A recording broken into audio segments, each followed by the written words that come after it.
daily soccer podcast with the Global Sports Podcast Network. Hello everyone and welcome back to another episode of the Daily Manchester United podcast. I'm your host for this evening, Niall Hannigan, and I'm delighted to be joined by Kieran McGinley. Kieran, how are you? I'm very good. Oh, it's been a while since we've been on an episode together. Who let this happen? We're back. And just as we're getting momentum, getting a fabulous victory over Burnley, it's international weekend. Lovely. So back to square one for United. But some of our players are off gallivanting with their countries over the next couple of weeks. And thank you to Mikey Partington on the United website. He's given us content for the podcast for today. He's gone through and he's told us where all the players are going, where if they're being picked for their squad. And we thought we'd go through it and see how they've been getting on over the first couple of games of the season for United. And go from there. How did that sound, Kieran? That sounds like a plan to me. Let's do it. Sounds good. So qualifiers for the 2026 FIFA World Cup are on the agenda, as he says. And there's been plenty of inclusions. Not in the English squad, though. I think there was a podcast that went out last year where it was the first time since the 50s or 60s that we didn't have a player in. Now it's just the regular. I mean, I'd nearly be surprised if we did have someone in the England squad. Yeah, I mean, the one that would come closest to this is Casemiro, and he's had one appearance off the bench, I think. So, in fact, no, he had a start, didn't he, in the League Cup? So, who was that against? Who was the League Cup? No, the name eludes me. You know, they fielded it in an ineligible player, but you know, the name eludes me. It's I don't know. All that. Yeah, must have been a massive side. Yeah, must have been. We must have got hammered as well. Yeah. I mean, Maguire has been decent. I felt over the last while, and it's not as if England are kind of screaming out with centre back options as well, but he's struggling to get into the United side when we have everyone at full strength. But I don't know, he might creep in with Tuchel over the next few months leading up to the World Cup, but we'll see. Not too interested by the squad either. I feel like he's more a Southgate call up rather than a Tuchel call up. Do you know? Dan Burns getting minutes under Tuchel, and anything's possible. So. I mean, big Dan Burns, you know, come on. Yeah, I can't say anything. With our results at the moment. Anyway, first name, Matthijs de Ligt. He's been fantastic for us. I mean, He's been an absolute colossus, to be fair. It's the Matthijs de Ligt that we were hoping we would see.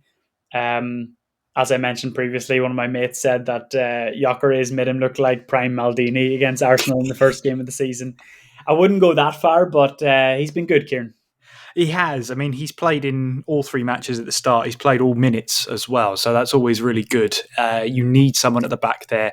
We're missing out on Ligt, and to have someone like de Ligt in the side, who I was really excited when he signed for the club. What's it, a year ago now? Wow, time flies when you're having fun. I was always hoping that he would be, you know, a stalwart at the back, and he's proving time and time again he's one of the first names on the team sheet, and he should always be. So he had a couple of blips last season. I think everybody did in that squad, but he started quite strongly, and long may it continue. I think he's a great player. Yeah, I really like him in the centre of that back three, and him and Jarre are a great safe pair of hands when it comes to that back three as well, and hopefully we can kind of get more momentum with whoever's going to tuck in on that left-hand side, whether it is Martinez when he comes back, whether Shaw can kind of get back up to speed. It is a World Cup year. Luke Shaw will probably be fit. You know, all those things will come into place. So let's see how that back three forms over the next while.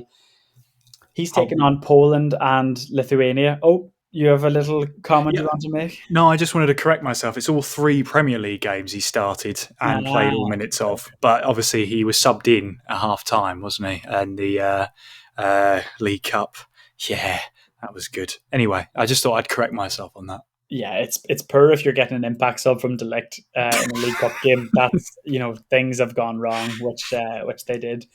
So he's taken on Poland and Lithuania, so might have a bit of a good battle against Lewandowski. I'm not going to pretend who plays up front for Lithuania. So let's see how he gets on there. We then have the duo playing for Denmark. Obviously, Hoyland has now gone on loan to Napoli. Myself and Tallulah were speaking about this yesterday. I felt a bit strange how strongly United were pushing to really get him on loan. I mean, I really feel like they could have been fighting it out for that number 9 spot over the next year. And when you look back at those really successful United teams, they've always had 3 or 4 strikers that can come in and make an impact because we don't have that out and out star striker. We are going to need a lot of input from different players around the squad. How do you think he'll get on over in Napoli? I think he'll do really well. On the sort of deadline day episode, it was quite bittersweet because, yes, he's getting his chance and the deal becomes permanent if Napoli qualify for the Champions League next season. So, right. I mean, it's pretty much a done deal. That's him pretty much out of the club. I can't see Napoli dropping out of I think it's top 3, could be top 4 in Italy, depending on how cup competitions go, etc. But yeah, I can't see Napoli dropping out of that European race. They've got Ballon d'Or shortlist Scott McTominay in the side. No, I'm not letting go of it. It did happen. We were all there to witness it. And I think he'll do well there. I mean, he got 9 goals for Atalanta in his time in Serie A. So he'll look to build on that and hopefully get some confidence back because there's a good player in there. And I feel like it's going to be one of those stories once again where he comes to, a player comes to United, has a tumultuous time, leaves United, and all of a sudden they become the great player we knew they could have been. So, I wish him all the best. It was a tough season. It was, tough watch at times as well. The amount of service he was getting was not good. But in those scenarios, even if you're not getting those chances, a really great striker turns those half chances into goals. You're talking like your Jamie Vardy of 10 years ago. He was kind of feeding up scraps in a Leicester side at some points in his time there. And he was still getting some, great goals, some good numbers as well. So I feel like, to be a great striker, you do have to have that killer instinct. And even if you're not getting perfect service, great players have found a way to score regardless of that. Yeah, I think it's fair. I also, when I was looking at the names yesterday and his age came up, like he's just still so young. And it's not as if we brought in any proven strikers as well. So I just thought it was a strange one, how kind of hastily we want to get rid of him. But yeah, hope he does really well. And like you said, more than likely probably won't return to the club. On the other hand, Dargu, I mean, I've been really impressed with Dargu, and in terms of efficient signing and not paying over price, and to be honest, not knowing anything about him before he arrived and coming into a side that has been poor, I thought he's done really, really well, Kieran. Yeah, I think he has. I've been really impressed. I think he signed for about, was it 26 million pounds, there or thereabouts. And he's been great. I just, I felt for him when he hit the post against Arsenal because I've mentioned this about 5 times now on this season, but I'm just not over it. He's such a breath of fresh air down that left-hand side. Exactly what Amorim is looking in a wing-back, to be really good going forward, to be able to track back as well. I mean, he's not half bad at defending, but going forward, you really notice how he can overload that left-hand side, the overlaps that he can get whoever's on the left-hand side of that sort of triangle, if you like, up at the top, to really create that overlap, to create a crossing opportunity. Feel like if he works on his crosses and he works that chemistry of actually having a striker that can run into the box rather than just sort of the triangle staying on the edge of the box, I think you've got a great system there. I mean, this system has created more than 80 chances, I think I was reading somewhere. I don't have a source for that, so I can't verify that. But the point is, this system's making chances, and Dargu's been absolutely fantastic at getting the ball in the box. What we need now is someone in the box to finish those chances off. Absolutely, and hopefully you can kind of get that rhythm when it comes to really providing a bit of quality in the final third. But yeah, a really exciting kind of raw talent, and providing a lot of energy in a team that really, really needs it. So has had a great start to his United career. I mean, there must be no goalkeepers in Turkey because Bayondir's been selected for that squad. He's travelling to Georgia and Spain. Hopefully it's a one-way ticket, but let's see. Kieran, what do you reckon? What do you reckon with Bayondir's start to the season? It's been interesting, hasn't it? I think it's sort of a case of he's shown how he can't be the number one at Man United. was he pushed off the ball against Arsenal? Well, if he was, then so was David Raya, and he managed to punch the ball away. In that game, was every other keeper at every corner. Yeah, ever. Yeah, exactly. Like, I think it was a case of he had to be a lot stronger there, and again, he had his chances, and then Onana came back and replaced him as number 25 in the squad, isn't he? Not number 1, because I think Altai has the number 1, does he? Yeah. So, yeah, I've not been impressed, and for a club like Man United, who over the last 10 years have had such sensational backup keepers as Romero and Valdez, even though that one didn't really turn out so well. You had Lindegaard as the understudy for quite some time as well. Yeah. I think Thomas Kuszczak as well was a really good understudy for the club. You've had a history of understudies at Manchester United that may not be the world name that you need, but are a really good backup option. If anything happens to the number 1 keeper, you can rely on them to be a good shot stopper. Maybe not play in the way that you think, or maybe not be that world-class goalkeeper, but you've got half a chance of winning a game, even if you've got your backup in goal. But it feels like with the 2 keepers we had before the window closed in Onana and Altai, it just didn't feel like that at all. It just felt like any shot that was on target from another team was a goal. So, yeah, I've not been impressed. And now with the signing of Le Mans, I can only see him being moved on at some point, unless he has a good run out in the under 21s and can build his confidence back. And that's what it's going to have to be at this point. Yeah, I mean, Le Mans, I don't know a lot about him. I listened to your episode on all the kind of stats that have been put forward about him over the last couple of seasons and how well he's done. But I just really hope he hits the ground running, and it goes really, really well for him, because we're crying out for a safe pair of hands, literally, when it comes to this position. And I just hope it goes well for him, because it can't get much worse, Kieran. So it can. Anyway, we'll take a quick break there, and plenty more players to discuss after this one.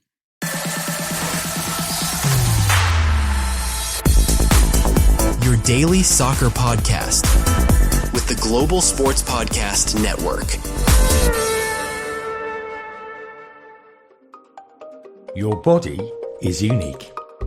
And Global Sports Podcast Network has partnered with Bioniq, the world's most personalised supplements. Bioniq provide 100% tailor-made supplements designed to deliver precisely what your body needs at exactly the right level to optimise your health. No guessing. So click the link in the show notes. Use the code GSPN2025 for 40% off your first month's subscription. Bioniq. Don't settle for off-the-shelf solutions made for just anybody. Get what's right for you right now.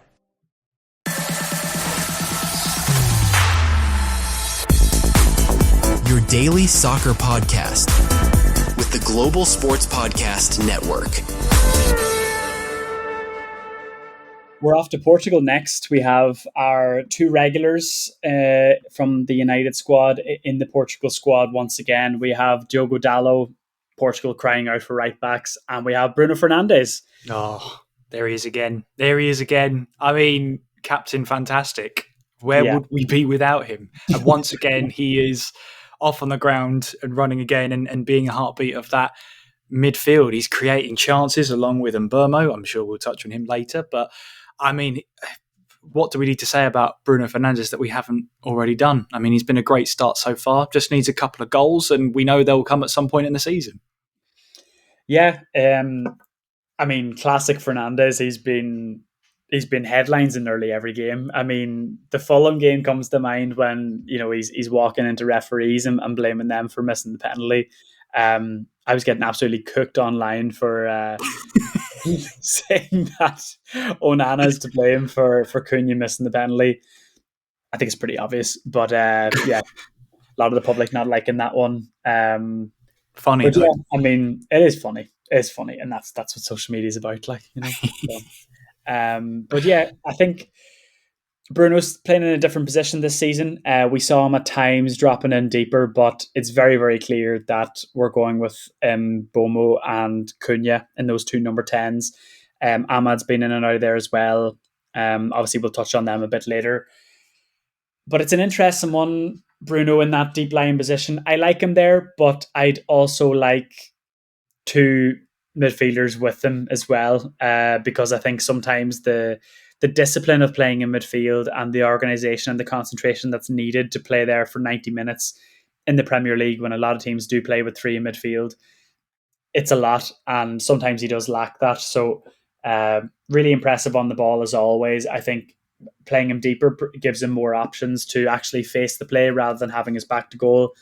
He's got a lot more options to play with now this year than he did have last year. So I'm looking forward to seeing how he progresses. And it's been a decent start from him, and hopefully he can kind of keep driving that team on, because we're going to need it. We're going to need his talisman qualities. So speaking of talisman, Dalot, thoughts on this season? I mean, player of the year 2 years ago. It's a far cry from that, Kieran. That's they were better times, weren't they? Were they? I don't know. Were they? No, I've not really been impressed with him. He really struggled in Grimsby. He was almost being bullied at that one, and gave the ball away. Title struggling in Grimsby or something. Yeah. He was the main actor. Bleached that name out of my mind, honestly. But there you go. Yeah, I've not been impressed. So look, I want him to do well because he's a United player. So, it's not like I'm going to say, he shouldn't be here or whatnot. Well, he is here, and I know there is a decent player in there. Is he like a world-class player? No. But generally, fullbacks, you don't remember the fullbacks. They sort of do the hard graft. And Dalot's not a wing-back to me. He doesn't have...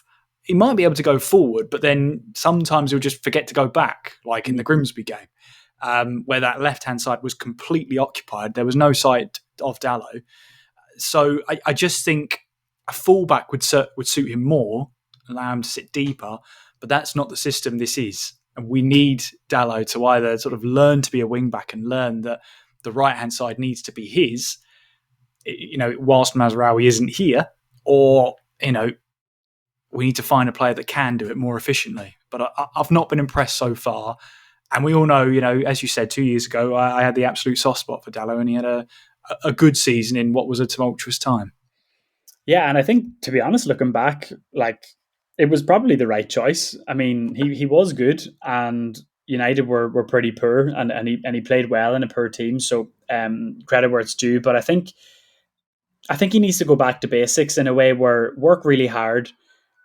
Because it's a shift on that right wing back, especially in that system. You're expected to be tucked right back in a back five at stages, and then you're expected to be at the back post for Dargu's crosses. It is a lot of running, and there's lots of good footballers now that we have brought into the team over the last transfer window. Just do it simple and work as hard as you can. I don't need anything special from Dalot. Just work as hard as you can and defend with aggression. And you don't need to try anything special. And I think it just needs to go back to that for them, because we do have more footballers on the pitch this year. So I agree. Hopefully he does well for Portugal. He does seem to get a bit of game time for them as well. So let's see how he gets on. New player, new country to follow as well, Slovenia. Big Ben Sesko.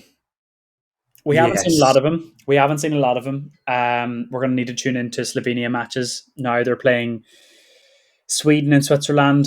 Going to be interesting to see how he fares against the famous strikers in the Premier League at the minute, Gyökeres and Isak for Sweden. I'm sure there's going to be a bit of social media crack to see how the three of them get on in that game. But Sesko, what's your thoughts so far? I'm not sure. I'm not sure yet. Yeah, I mean, he's only made one start, and that's in the League Cup. Every other appearance he's made in the Premier League has been from the bench. He's had a combined as roughly 80 minutes in total over 3 games, which isn't a lot. So it's kind of a thing of, is he fit enough to play? Is he match sharp? I'm not sure what's happened, because I'm sure Sesko had a pre-season at Leipzig, or at least some of a pre-season. So it's a bit confusing why he's not starting games yet, especially in the Premier League. But as you say, maybe a game with Sweden and Switzerland under his belt going into this international break might just be the sort of match fitness that he needs, a match sharpness that he needs to come back at full force for the Manchester derby. I'm not biting my nails, you are. Yeah, hopefully Le Mans is in nets as well in the Manchester derby, and get a great start to his career. And speaking of keepers, we're back on the topic of Onana and Mbeumo. I mean, night and day in terms of performances for United, and how they've been actually getting on the pitch, and their reaction for playing for United and their attitudes. It's night and day between the two of them. Let's be honest. And Onana in the sticks for Cameroon. I mean, we're going to be missing players in January with this AFCON coming up. We've got Ahmad in there as well. It's going to be a rough month without Ahmad and Mbeumo.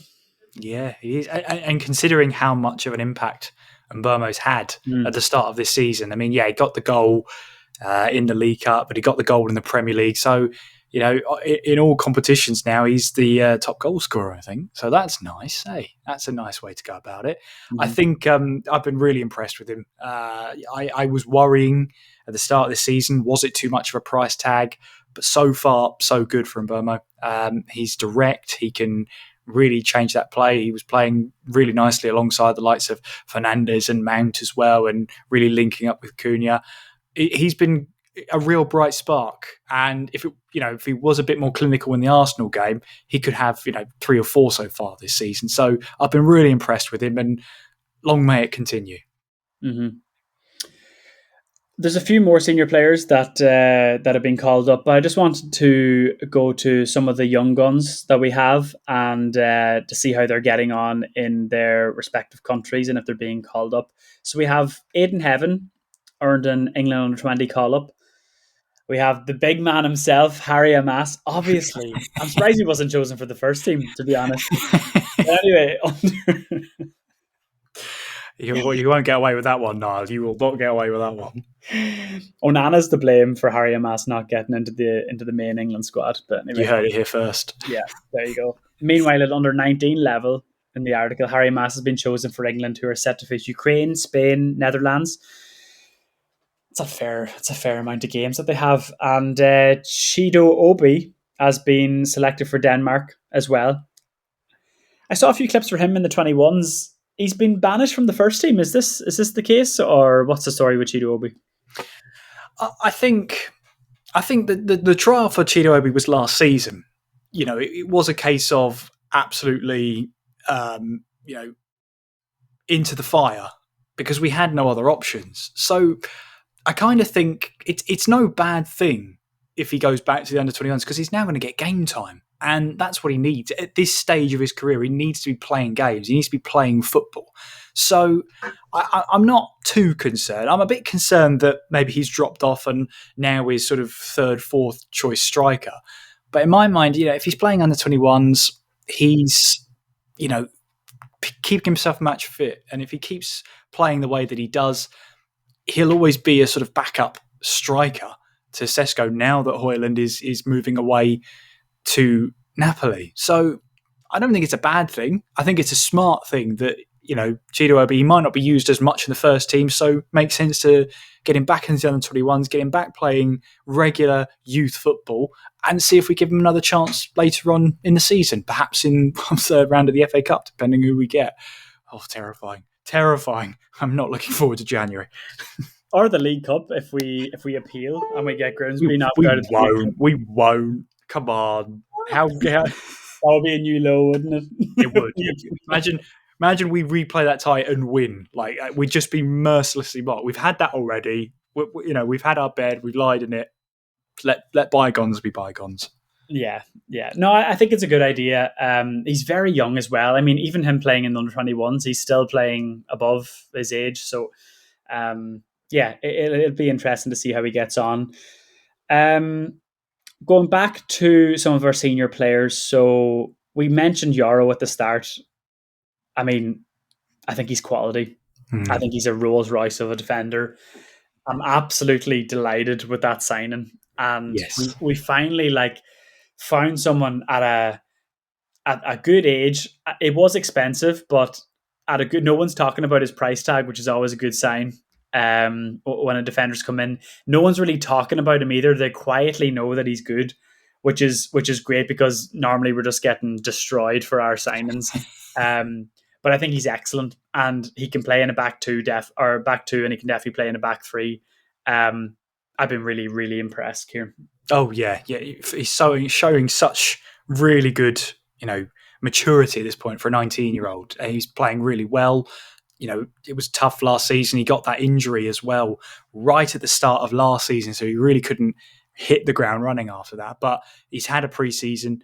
He started really well, and as you say, starting alongside the likes of Ligt there. And Luke Shaw as well. That sort of trio that's been starting to mesh together. You've got Maguire coming in there as well. I think Jarre alongside De Ligt is a very, very powerful partnership as a two. Yeah, you had another defender in there. In theory, it gets even stronger. But yeah, thoroughly impressed with Jarre. He's called up to the under-21s, I think, for France this time around. I mean, he is only 19. It makes sense. But I hopefully it is not too long before he breaks into the France international squad and makes himself a permanent stay. Because I can see it happen, and I don't think he's too far away from showing France what he can do. Exactly, and it's a tough squad to get into. Plenty of competition there, but I mean the trajectory is on. It's looking quite soon, and hopefully he can kind of push for that World Cup spot as well. To finish off the episode, we're going to go to South America, and I'm not going to speak about Ugarte because I've had a great day today. I'm sorry, I'm just not going there. Casemiro and Cunha, before you start speaking about Ugarte. Cunha hobbled off, unfortunately. Ancelotti going back to his main man Casemiro. I mean, talk about a partnership. So I'm still not over Ancelotti and Brazil manager in the same sentence. It's such a fever dream. It really is. It really is.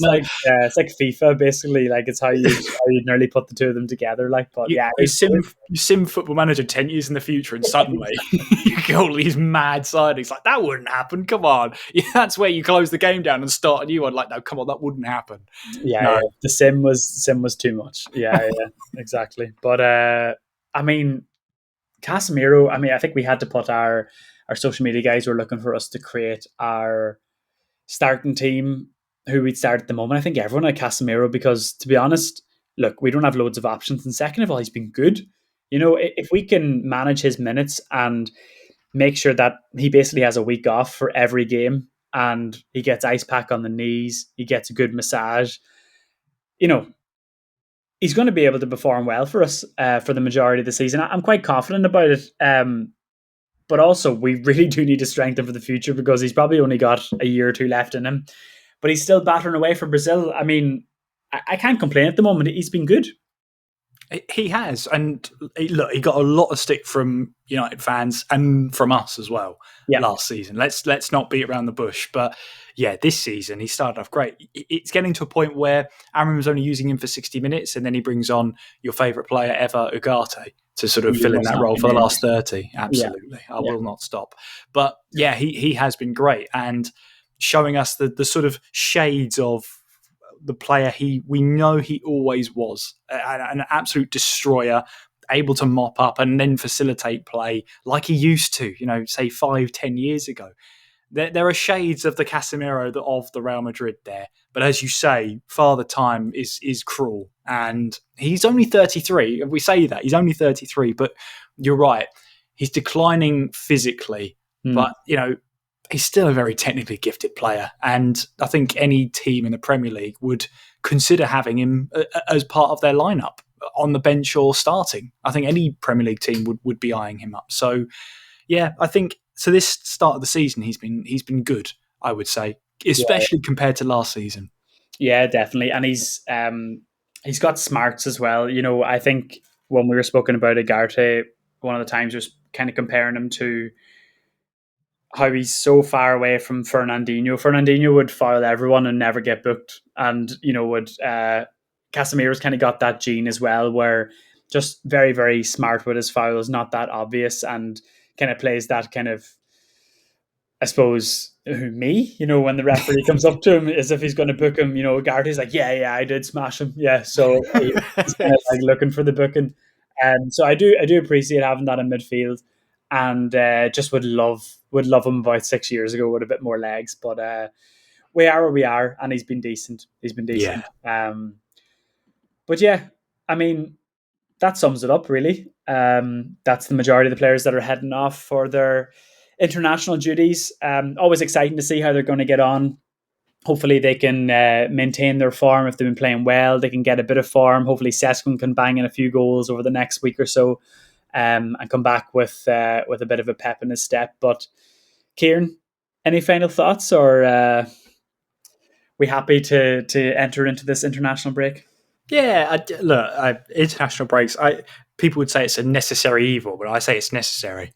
There's no evil about it. It's just a case of you send the players off and you just cross everything you have. Please don't get injured. Please don't injure my star player. Please don't injure Fernandes. Like you're just on tenterhooks, please, pleading with the football gods that everyone stays fit as much as possible. But at the end of the day, it is football.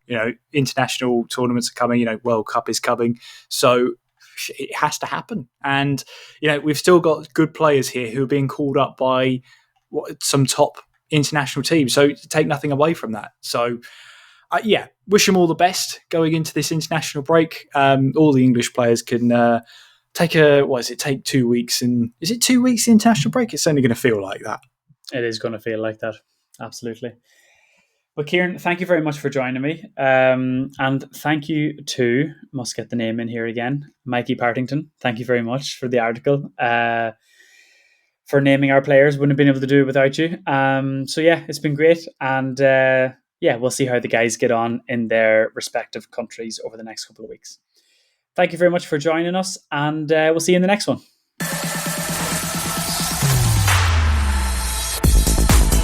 Your daily soccer podcast with the Global Sports Podcast Network.